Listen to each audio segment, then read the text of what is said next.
मुसलमान नौजवान बच्चे कहाँ चले गए? कहाँ हैं वो नौजवान बच्चे जो आपके बेटियों के शौहर होने वाले हैं? कहाँ चले गए वो नौजवान लड़के जो मुसलमान नौजवान बच्चियों से शादियां करने की उम्रों में हैं? ये सवाल जो मैंने आपके सामने रखे हैं, ये बहुत ज़्यादा गौर व फिक्र का सवाल है। इस सवाल को हर एक किसी को सोचना समझना निहायत ही ज़रूरी है, क्योंकि जैसा मैं हमेशा कहता हूं और जिस मकसद के तहत मैंने ये मैट्रिमोनियल सर्विसेज को जनवरी 2019 से शुरू किया हुआ है, वो मकसद ही यही है कि ज़्यादा से ज़्यादा मुस्लिम नौजवान बच्चियों की शादियां कराई जा सके। समाज में एक बहुत बड़ा गैप खड़ा हो गया है और वो गैप है मुसलमान लड़कियों और लड़कों की शादियों के रिश्तों का। ऐसा नहीं है कि लड़कों की मौजूदगी नहीं है, ऐसा भी नहीं है कि लड़के कम हो गए हैं, और ऐसा भी नहीं है कि जनसंख्या में कोई बहुत ज़्यादा फ़र्क आ गया हो। हाँ, ये बात हकीकत है कि पिछले कुछ सालों में हिंदुस्तान में मुसलमानों की आबादी हिंदुओं की बनिस्बत बढ़ना कम हुई है। हिंदू समाज की आबादी ज़्यादा बढ़ रही है और मुसलमान समाज की आबादी कम बढ़ रही है, ये सच्चाई है। लेकिन इसके बावजूद भी अनुपात अगर आप देखते हैं तो 958 लड़कों पर 945 लड़कियां पैदा होती है। जब 958 लड़कों में 945 लड़कियां पैदा हो रही है तो इसका मतलब रेशो जो है बहुत ज़्यादा गैप का नहीं है पैदाइश के मामले में। तो फिर क्या वजह है कि शादियां करने के वक्त में लड़कियों के वालिदैन बेचारे दर-बदर भटक रहे हैं, दर-बदर है तो ठोकरें खा रहे हैं और उनको उनकी बच्चियों की निस्बतें नहीं मिल पा रही है। क्या ये प्रॉब्लम रातों रात खड़ा हुआ? क्या मुसलमान लड़के अचानक से गायब हो गए? क्या मुसलमान लड़कों की शादियों में दिलचस्पी ख़त्म हो गई? या मुसलमान लड़कों की शादियां करने की उम्रें पार हो गई? तो क्या वजह है, इस वजह पे आज के वीडियो में हम बात करेंगे। दोस्तों, मेरा नाम शाकिर रज़ा खान है और आप इस वक्त देख रहे हैं shaadihamari.com, मुस्लिम मैट्रिमोनियल वेबसाइट का यूट्यूब चैनल शादी हमारी।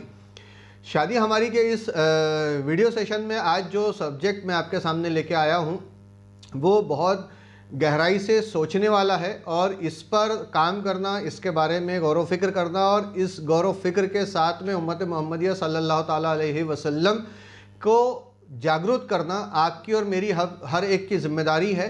ख़ास तौर से उलमाए अहले सुन्नत वल जमात की और मिंबर रसूल पे खड़े होने वाले इमाम हजरात की। हर मस्जिद कमेटी की ज़िम्मेदारी है कि उनके बस्ती में जो बच्चियाँ बिन बिहाई बैठी हुई है उनकी निस्बतों के लिए काम करे। हर एक इमाम की ज़िम्मेदारी है कि वो ऐसी तकरीर करे, ऐसी बात अवामुन्नास के सामने लेके आए जिससे कि ये जो वजह मैं आपके सामने रखने जा रहा हूँ, इन वजूहात को ख़त्म किया जा सके। हर एक उलमा अहले सुन्नत वल जमात को इस पर काम करना चाहिए और हर एक उलमा अहले सुन्नत वल जमात को सख्ती इख्तियार कर लेनी चाहिए ताकि जो फ़र्क हो रहा है, ताकि जो बच्चियों की निस्बतें रुक रही है वो रुके ना और बआसानी निस्बतें होती चले। कई सारी वजूहात है रिश्ते नहीं हो पाने की, कई सारी वजूहात है रिश्ते नहीं मिल पाने की। तो हम एक एक करके रिश्तों के ऊपर में या उन वजूहात के ऊपर में नज़र डालेंगे।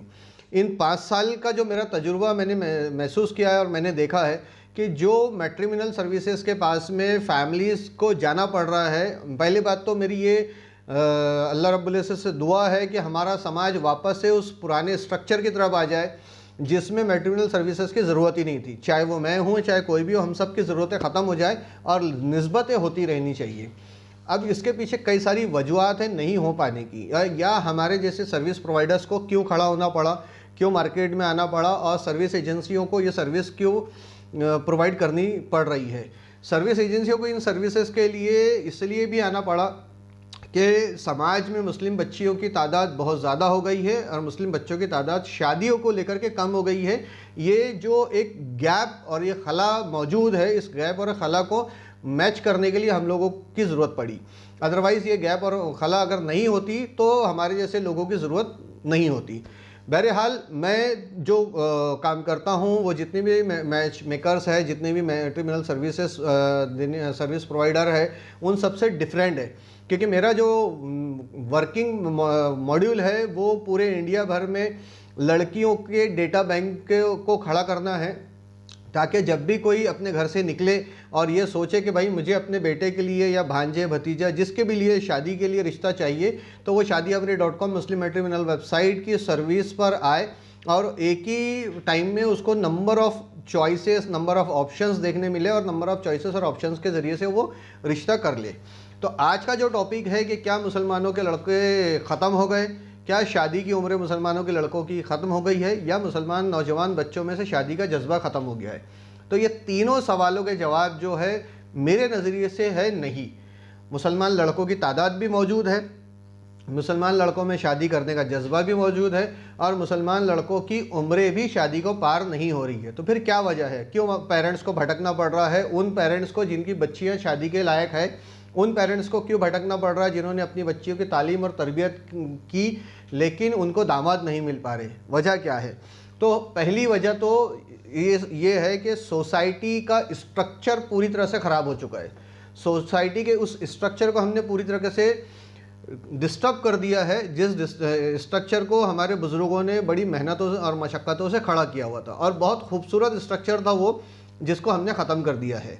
और ये रातों रात ख़त्म नहीं हुआ, पिछले 30-40 सालों से इसके ऊपर में मुसलमान खुद इतने शिद्दत से मेहनत कर रहे थे कि सोसाइटी का ये स्ट्रक्चर ख़त्म कर दिया जाए। अब वो जब ख़त्म हो गया है तो अब हम तड़प रहे हैं, हाथ पैर मार रहे हैं और शिकायतें दर्ज कर रहे हैं कि भाई हमको रिश्ते नहीं मिल रहे। हम इतने सारे जगहों पे अपने बच्चियों के प्रोफाइल लेके जाते हैं, रजिस्ट्रेशंस कराते हैं, लेकिन रिश्ते नहीं मिल रहे।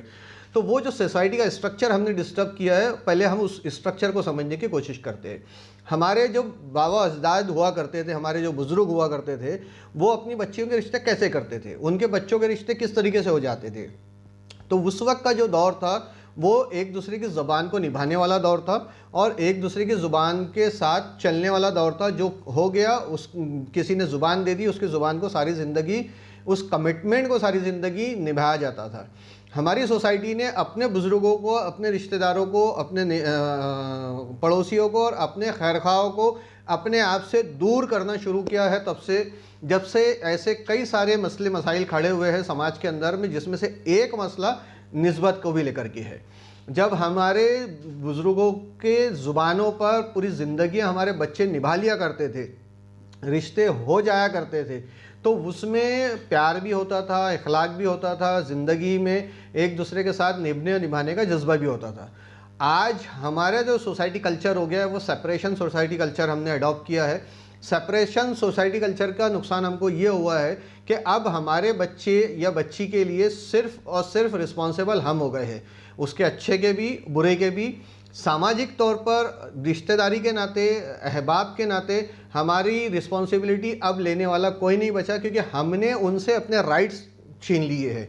जब हमारे राइट्स उनके हाथों में हुआ करते थे तो तब हमारे लिए मुश्किलें आसान होती थी, क्योंकि कोई भी बच्चा जब बड़ा होता है तो वो किसी माँ बाप का अकेले का बच्चा नहीं, वो कम्युनिटी की निगरानी में पलने बढ़ने और कम्युनिटी की निगरानी के अंदर कम्युनिटी की रिसोर्स के में से फ़ायदा उठाने वाला एक इंसान बन जाता है। और उस इंसान को अकेले ज़िंदगी जीने का कोई साधन अवेलेबल नहीं होता है, और ना ही कभी कभी था, ना है, ना ही आगे रहेगा।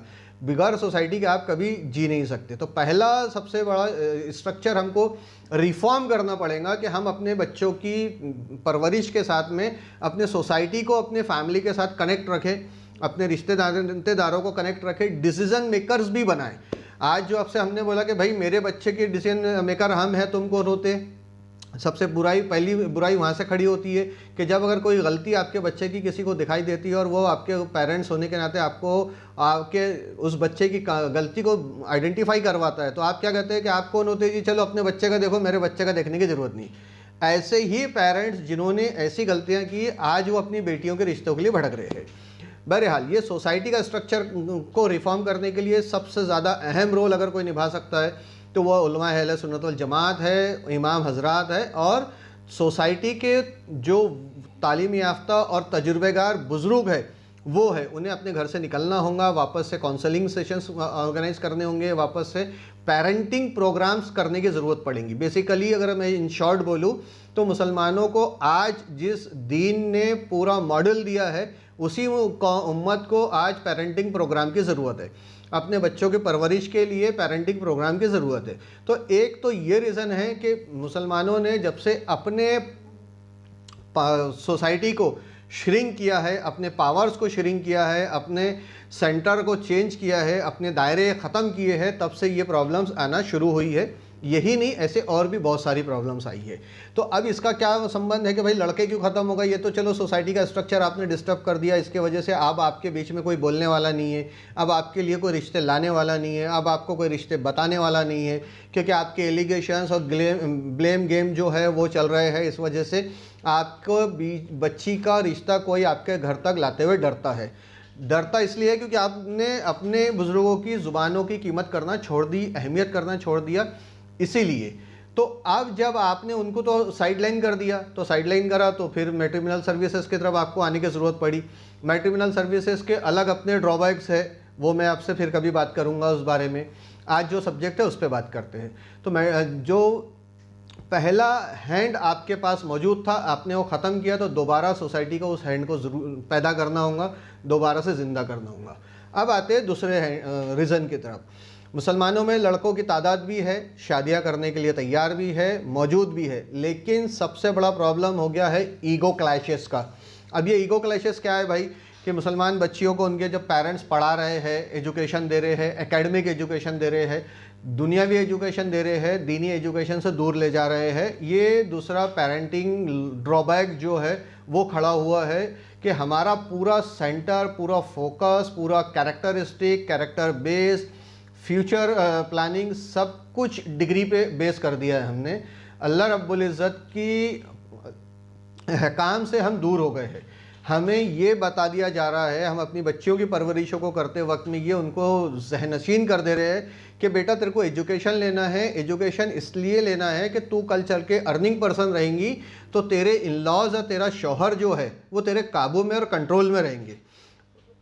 इतनी घटिया किस्म की सोच हमारी इस समाज में ये वाली पैदा हुई है, ख़ास तौर से लड़कियों की माओं के जहनों में ये चीज़ पैदा हुई है, जिस सोच को हम नाम देते हैं सेल्फ रिस्पेक्ट का और ईगो का। जबकि अल्लाह रब्बुल इज़्ज़त ने कुरान करीम में साफ़ तौर से रियाकारी को मना फरमाया है, तकब्बुर को मना फरमाया है। अल्लाह तकब्बुर पसंद नहीं करता है। लेकिन यहाँ पे आप देखिए कि अगर मुसलमान लड़का एजुकेटेड हो जाता है, हाईली क्वालिफाइड होता है, तो वो अपने से कम पढ़ी लिखी लड़की के साथ शादी करने में बिल्कुल खुशी का इजहार करता है, खुशी से शादी करता है और खुशी खुशी शादी करके वो अपनी घर में अपनी जब बीवी को लाता है तो सारी ज़िंदगी उसके नानो नफ़ा का अहतमाम करता है और नानो नफ़ा के साथ उसके साथ खुशहाल ज़िंदगी जीता है। लेकिन वहीं पे जब दूसरी तरफ अगर हम देखते हैं कि जो मुसलमान बच्चियाँ एजुकेशन ले रही है, चाहे वो ग्रेजुएट्स हो रही हो, चाहे पोस्ट ग्रेजुएट्स हो रही हो, तो वो ग्रेजुएट और पोस्ट ग्रेजुएट्स के पैरामीटर्स इतने ज़्यादा हो जा रहे हैं कि वो एक चेक लिस्ट लेके रिश्ता करने निकल रहे हैं। उनके पेरेंट्स भी चेक लिस्ट हाथ में लेके चल रहे हैं कि भाई चेक लिस्ट क्या है, लड़के का खुद का घर होना चाहिए, लड़का क्वालिफाइड होना चाहिए, लड़का इंडिपेंडेंट होना चाहिए, लड़के के पेरेंट्स उसके पास नहीं होना चाहिए, लड़का अगर कहीं बाहर जॉब करता है तो अपनी बीवी को साथ रखने वाला होना चाहिए, लड़के की जो बीवी या उनकी बेटी जो है वो अपने मायके में हमेशा आने जाने वाली होना चाहिए, उसको रोक टोक नहीं होना चाहिए। इस तरह की एट्सेट्रा एट्सेट्रा बहुत बड़ी जो चेकलिस्ट आज लड़कियों के पेरेंट्स ने बनाई हुई है, इसके चक्कर में भी उनके बच्चियों के रिश्ते नहीं हो रहे हैं। आइडियली अगर देखा जाए और साइंटिफिकली अगर देखा जाए तो जब आपकी बच्ची 20-22 साल की एज को पहुंचती है उसी वक्त में आपको चाहिए कि बच्चियों के रिश्ते की तलाश शुरू कर दे। लेकिन चूंकि आपको अपना ईगो सेटिस्फाइड करना है एजुकेशन के मामले में, यहाँ मैं एक बात की बात करते चलूँगा कि हम ईमान वाले और हमारा ईमान है कि अल्लाह रब्बुल इज़्ज़त रिज़्क़ का देने वाला है, वो राज़िक भी है, वो रज़्ज़ाक़ भी है। तो जब हम ज़ुबान से उसे राज़िक कहते हैं और ज़ुबान से उसे रज़्ज़ाक़ कहते हैं, तो हमने ये कैसे मान लिया कि जिन भी बच्चियों के माँ बाप हैं जो ऐसी सोच रखते हैं कि भाई अगर मेरी बेटी क्वालिफाइड रहेंगी, अर्निंग पर्सन रहेंगी, तो ही उसका शौहर अच्छा मिलेगा, तो ही उसको अच्छे इन लॉज मिलेंगे, तो ही उसको अच्छा रिश्ता मिलेगा, अगर नहीं रहेंगी तो नहीं मिलेगा। तो यहाँ अल्लाह रब्बुल इज़्ज़त से हमने सीधी सीधी जंग कर ली है, खुली जंग है ये अल्लाह के साथ में। यानी हम उसको राज़िक कह रहे हैं, रज़्ज़ाक़ कह रहे हैं, लेकिन ईमान हमारा उसके राज़िक होने पे नहीं है, ईमान हमारा उसके रज़्ज़ाक़ होने पे नहीं है।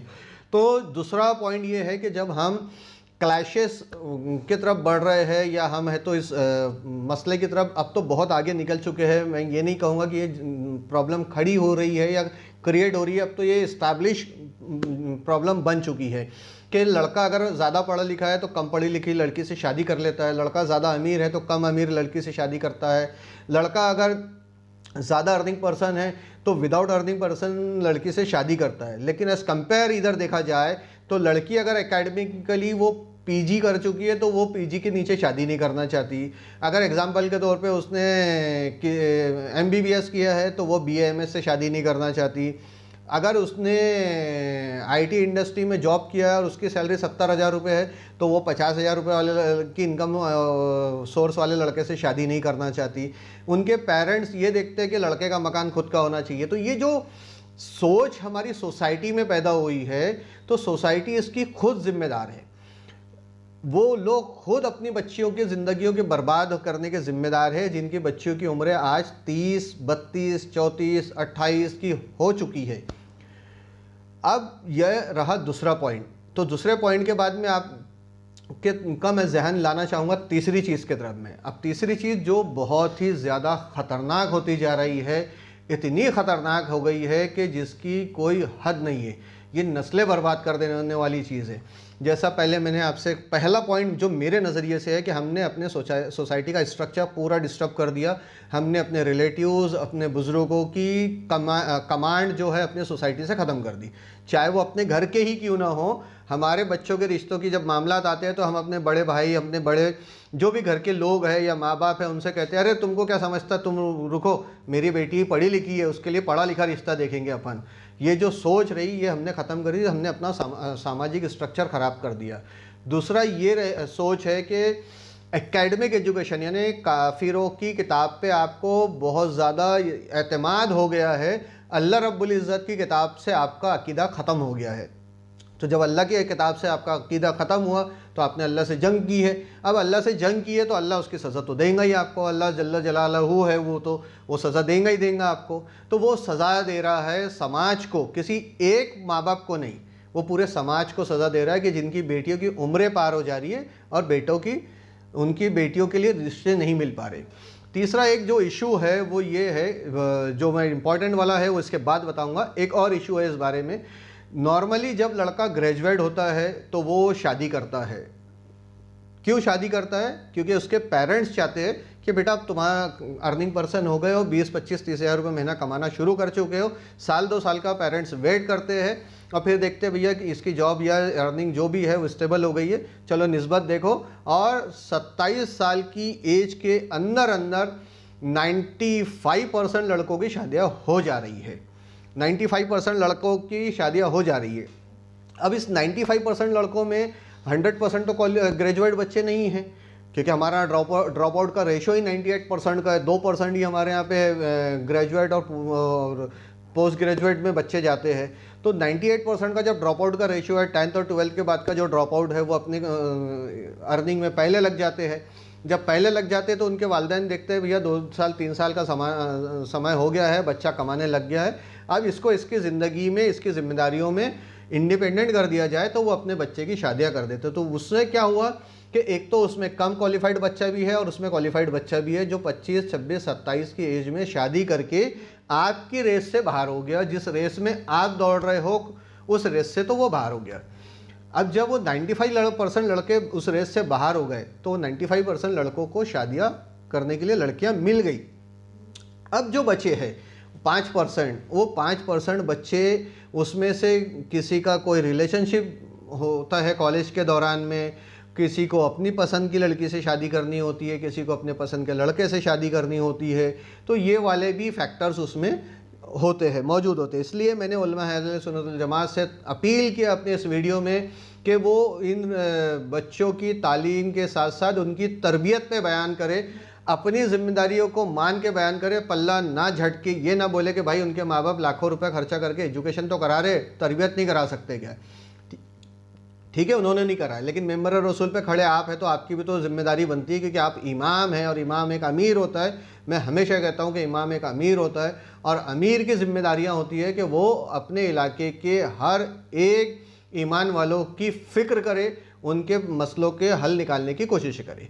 तो चलिए आगे बढ़ते हैं कि जैसा कि हम देख रहे हैं आज के वक्त में कि 27 मैक्सिमम 27 साल के आसपास तक के लड़कों की शादियां हो जा रही है, यानी लड़के अपनी लाइफ में अपनी जिम्मेदारियों में लग जा रहे हैं।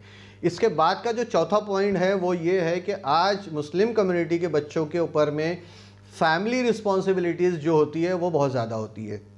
वो कम उम्रों से पैसा कमाना शुरू करते हैं अपने बहन भाइयों की तालीम के लिए, वो कम उम्रों से पैसा कमाना शुरू करते हैं अपने घर की जिम्मेदारियां उठाने के लिए, वो कम उम्रों से पैसा कमाना शुरू करते हैं अपने वालिद की जो जिम्मेदारियां हैं, घरों में जो बीमारियां हैं, घर में जो मुश्किलें हैं उसका हल तलाशने के लिए, अपने छोटे बहन भाइयों को अपना एजुकेशन दाव पे लगा देते हैं, अपना फ्यूचर दाव पे लगा देते हैं और अपना फ्यूचर एजुकेशन दाव पे लगा करके अपने ज़िम्मेदारियों को पूरा करने के लिए, अपने छोटे बहन भाइयों की परवरिश को करने के लिए, अपने वालिद की ज़िम्मेदारियों में हाथ बटाने के लिए, वालदा की ज़िम्मेदारियों में हाथ बटाने के लिए वो कम उम्रों से शादी करने के पहले ही कम उम्रों से कमाना शुरू कर देते हैं। तो ये जब 15, 16, 17 साल की उम्र से मुसलमान बच्चा जब कमाएगा तो जाहिर सी बात है कि 22, 24, 25 साल में उसके वालिदैन उसकी शादी करेंगे ही करेंगे, क्योंकि उसके पास में एक स्टेबल इनकम सोर्स हो चुका है। अब आपका नज़रिया अलग हो सकता है, आपके लिए 10 लाख रुपए की महीना कमाने वाला भी है तो आपके लिए स्टेबल नहीं है, और किसी के लिए 10,000 रुपये महीना कमाने वाला भी, घर जिम्मेदारी उठाने वाला, वो बेहतरीन शख्स है जो 10,000 रुपये महीने में भी अपने घर जिम्मेदारी उठा ले रहा है। तो ये इंसान की अपनी अपनी एक्सपेक्टेशन है। तो चौथा पॉइंट ये है कि भाई जब लड़के कम उम्रों से पैसे कमाएंगे तो कम उम्रों में शादियाँ भी होंगी। बेसिकली सबसे ख़तरनाक पॉइंट की तरफ अब हम आते हैं।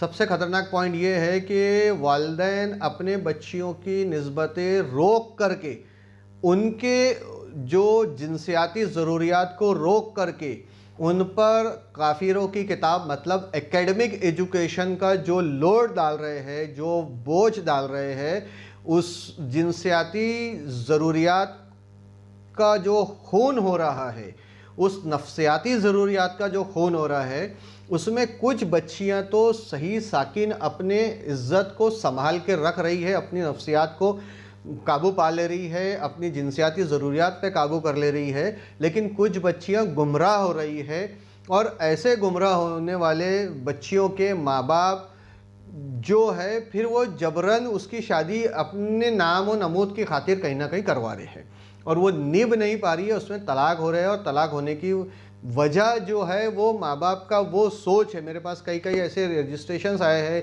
पूरे इंडिया से मेरे पास कॉल आते हैं और मैं देखता हूँ हमेशा उन कॉल के अंदर में कि भाई हम 22 साल की उम्र से रिश्ता ढूंढ रहे हैं, 32 साल की उम्र हो गई, हमको कोई सुटेबल रिश्ता नहीं मिला।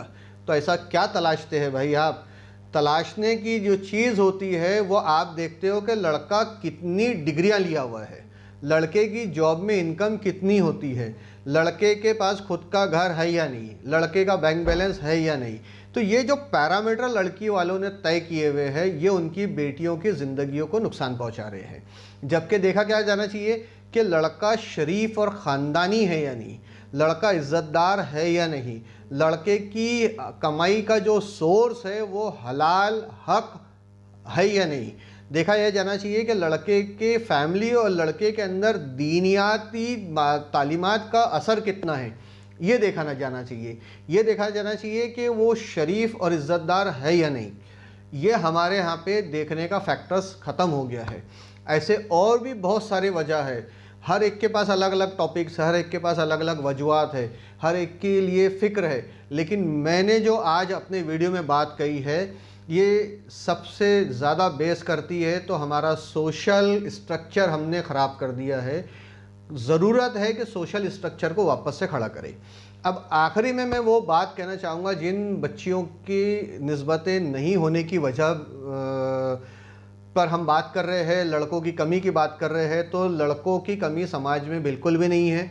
लड़के 958 पे 945 बच्चियां मौजूद है, बल्कि एक्स्ट्रा ही लड़के हैं। यानी जिनसियात का जो सेंसेक्स है, हमारा जनगणना जो है 2011 की, उसके मुताबिक भारत में ये पॉपुलेशन रेट है हमारा। अब जब पॉपुलेशन रेट बराबर से है, सब चीज़ें बराबर से है, तो फिर लड़कियों की शादियां नहीं हो रही और लड़कों की हो रही है। तो उसकी लिए मैंने जो 4-5 पॉइंट्स आपके सामने रखे वो ये रहे। अब यहाँ पर एक चीज़ और आपसे मैं बयान करता चलूँ, आपने गौर किया है कभी कि किन लोगों की बेटियों के रिश्ते होने में तकलीफ़ें आ रही है? ये वो लोग हैं अक्सर व बेशतर, अगर मैं गलत नहीं हूँ तो 90-95% वो लोग हैं जिनको अल्लाह रब्बुल इज़्ज़त ने तालीम से नवाजा, दुनियावी तालीम से, और उस तालीम की बुनियाद पर अल्लाह रब्बुल इज़्ज़त ने इन्हें किसी सरकारी नौकरी से, किसी कॉरपोरेट जॉब से नवाजा। तो इन्होंने सबसे बड़ा गुनाह ही समझ लिया जाए जो कम्युनिटी से लिया, उसको लौटाने का जब वक्त आया तो आपने नहीं दिया लौटा कर, अपने आप को सबसे पहले सोसाइटी से दूर ले गए। जिस मुस्लिम डोमिनेटेड एरिया में ये रहा करते थे, वहाँ से 5 किलोमीटर दूर उठ करके जाकर के इन्होंने अपना आशियाना बनाया, और वहाँ से बैठकर जो 30 साल अपने ही समाज को क्रिटिसाइज़ किया है, मुस्लिम समाज को क्रिटिसाइज़ किया है, उसका रिटर्न है जो उनकी बेटियों की निस्बतें नहीं हो रही है। वहाँ बैठ कर के इन्होंने समाज को सिवाय गाली देने के कोई काम नहीं किया, इन्होंने समाज को भला बुरा ही कहा है, जबकि इन पे जिम्मेदारी थी कि अल्लाह रब्बुल इज़्ज़त ने जब इन्हें इल्म की दौलत से नवाजा और रिस्क में ज़्यादती की दौलत अता फरमाई, तो इनकी जिम्मेदारी बनती थी कि जिस सोसाइटी में, जिस मुस्लिम डोमिनेटेड एरिया में ये लोग पले पैदा हुए, पले बड़े, जिस समाज से सब कुछ हासिल किया, उसी समाज के अंदर रहते और उसी समाज को लौटाते, क्योंकि जिम्मेदारी तुम्हारी भी थी लौटाने की। जब तुमने समाज से लिया तो तुमने भी लौटाना चाहिए था। अपने बच्चे को जिस तरीके से पूरी मेहनत और शिद्दत के साथ आपने पढ़ाया और अपनी बेटी को जिस तरीके से पढ़ाया, उस वक्त आप ये भूल गए कि कल चल के आपको दामाद और बहू दोनों लगेंगे। तो अपने जो इल्म का ख़जाना जो अल्लाह ने आपको दिया था, सोच समझ, इल्म की अहमियत, उसको अगर अपने समाज के किसी 2 बच्चों में उतारते तो दामाद और बहू समाज से ही आते, समाज के बाहर से नहीं आते। तो इन्होंने क्या किया, पिछले 30-35 सालों के अंदर अपने आशियाने बाहर बनाए और वहाँ से बैठ के मुस्लिम समाज को डोमिनेट करते रहे, क्रिटिसाइज़ करते रहे, डर्टी कम्युनिटी बोलते रहे, और वहाँ से बैठने के कर ये सारा अमल अपनी जवानी भर इन्होंने कर लिया। अब जब इनकी बच्चियाँ जवान हुई, बच्चे जवान हुए, तो इन्हें याद आई, अरे यार अब मेरे को तो दामाद ढूंढना है, तो चलो अब मुसलमान समाज की तरफ चले। अब मुसलमान समाज से हम बात करना शुरू करें। जो पहले 25-30 साल बात नहीं कर रहे थे ना, वो अब बात करने के लिए वापस लौट के आते हैं। तो लौट के कहाँ आते हैं? तो सबसे पहले मेरी इस बात पे गौर कीजिएगा, ये बात आपके आसपास आपको होती हुई दिखाई देंगी। जो अपने आप को सिविलाइज कहते थे, सिविल सोसाइटीज़ वाला कहते थे, पॉश एरिया में रहने वाला कहते थे, जो अपने आप को कहते थे कि भाई हम पढ़े लिखे हैं, हम तहजीबदार है, और वो कम्युनिटी जो है डोमिनेटेड मुस्लिम एरिया में रहती है वो तहजीबदार नहीं है, वो गंदगी, दुनिया भर की क्रिटिसिज्म जो करते थे, तो ये वापस आते हैं अपनी बच्चियों के निस्बतों की फ़िक्र में समाज की तरफ लौट के। अब समाज की तरफ आए तो इनके लिए सबसे बड़ा ड्रॉबैक क्या खड़ा हुआ कि इनके सोशल रिलेशनशिप ही नहीं है। अब जब सोशल रिलेशनशिप नहीं है, क्योंकि 30 साल आप समाज से कटे रहे, तो आपको सोशल रिलेशनशिप बिल्डिंग करना है, तो सबसे पहले ये क्या करते, मस्जिद का रुख करते। अब मस्जिद का रुख करेंगे, नमाज के 5 टाइम के वक्त के निकाल कर मस्जिद में जाएंगे, फिर वहाँ लोगों से मिलेंगे, बैठेंगे, बात करेंगे, एक रेपो बिल्डिंग करने का काम करते हैं। जब ये रेपो बिल्डिंग करते हैं तो रेपो बिल्डिंग करते वक्त में फिर अपनी बच्चियों की निस्बतों की बात सामने रखते हैं। तो जिनके सामने आप नए नए आए हो, वो आपको अश्योर नहीं कर सकते किसी रिश्ते के लिए, वो किसी को आपके घर तक ला नहीं सकते, क्योंकि वो आपको बॉन एंड बॉटम नहीं जानते हैं, इसलिए वो रिस्क नहीं लेते आपके रिश्तों के लिए।